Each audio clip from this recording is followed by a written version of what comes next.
You've probably heard that 10,000 hours of practice will turn anyone into an expert. Play the violin for 10,000 hours, and you'll be a virtuoso. But the man whose research the rule is based on spent years trying to take it back. So what actually happened between the study and the slogan? Here's why this matters. Somewhere along the way, a lot of people built entire life plans around that number. Parents scheduled childhoods around it. Adults gave up on new skills because they'd already missed the window. If the number is wrong, that's not a trivia problem. That's years of decisions made on a myth. Let's start with where the number came from. In 1993, psychologist Anders Ericsson and two colleagues studied 30 violin students at a music academy in Berlin. They split them into groups by skill level and asked them to estimate how much they practiced. The best group averaged around 10,000 hours of what Ericsson called deliberate practice by age 20. Malcolm Gladwell read that paper, turned it into a chapter of his book Outliers, and the number escaped into the wild. Here's the part that didn't make the chapter.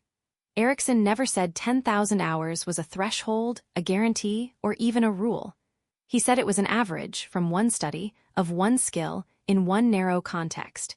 He spent the years after Outliers came out writing rebuttals. He even titled one of them, The Danger of Delegating Education to Journalists.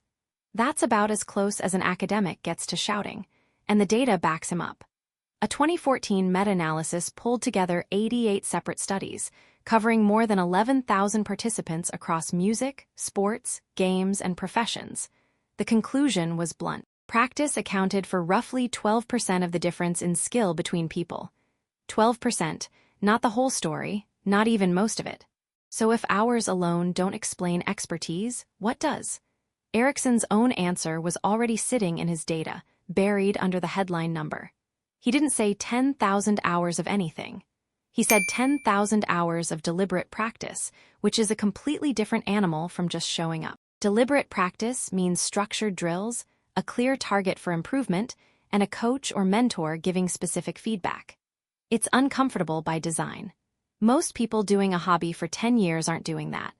They're doing what researchers call naive practice, which is just repeating the same performance over and over without ever isolating what's actually broken. You can drive a car for 30 years and never get better at parallel parking, because nothing about daily driving forces you to fix it. Now picture two people.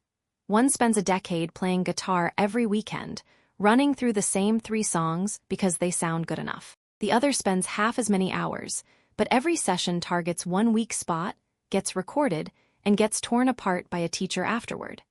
Ask which one improved more, and the naive practice guitarist can rack up 10,000 hours and still hit the same wrong note he hit in year 1. That explains why hours don't guarantee mastery, but it doesn't explain how people find the right skill to put those hours into in the first place. For that, the evidence gets less tidy and a lot more human. Journalist David Epstein spent years tracing the early paths of elite performers across sports, science, and the arts, and published the findings in a book called Range. His starting comparison was Tiger Woods, handed a golf club before he could read, against Roger Federer, who bounced between skiing, wrestling, swimming, and badminton before settling on tennis in his teens. Tiger is the exception researchers love to cite. Federer, statistically, is closer to the norm. Epstein found that most elite athletes had less early specialized practice in their eventual sport than their less successful peers, not more. There's a real-world version of this same pattern outside of sports entirely. Economist Ofer Malamud compared British students forced to specialize early under the English education system with Scottish students who sampled broadly before choosing a major. The early specializers moved faster at first, but years later, they switched fields more often, because a decision made at 17 with limited information is just a guess wearing a diploma. The Scottish students took longer to commit and ended up with a better long-term fit. The military ran into this by accident. When West Point piloted a program letting cadets try multiple career tracks before locking in, nearly 90% of them changed at least one of their top choices afterward. Not because they were indecisive, because they didn't actually know what suited them until they'd tried it. Here's where the science and the sampling meet. Deliberate practice only pays off once you're already in the right domain, because feedback and repetition can only sharpen a skill that fits you to begin with.